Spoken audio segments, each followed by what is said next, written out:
5 kesalahan yang ramai parents buat waktu anak berumur 4, 5 dan 6 tahun. Stay video ni sampai habis. Pertama, parents cepat marah bila anak buat sesuatu kesalahan. Walhal, pada masa ini, anak tengah belajar untuk membezakan antara betul dan yang salah. Pada masa inilah, anak-anak belajar dari apa yang mereka lihat berbanding dari apa yang mereka dengar. Kedua, suka banding-bandingkan anak dengan anak orang lain. Contohnya, Tuhan, anak orang lain dah pandai baca. Kita sendiri pun tak suka bila dibanding-bandingkan kan? Setiap anak ada masa dan caranya sendiri. Yang penting, tak perlulah berlumba pun. Ketiga, terlalu overprotective. Anak nak pakai kasut pun belum sempat, kita dah tolong. Niat kita dah baik. Tapi, anak tak sempat belajar berdikari. Fasa inilah penting untuk anak-anak belajar kemahiran motor halus mereka.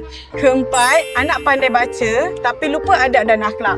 Anak tahu baca tapi tak tahu minta maaf. Anak tahu tulis tapi tak tahu beri salam. Ilmu tanpa adab ibarat pokok tanpa buah. Tinggi tapi tak bagi manfaat apa-apa pun. Dan yang kelima, tak jaga percakapan depan anak. Kadang terkeluar bahasa kasar, jerit, carut. Anak-anak melihat, mendengar dan tiru.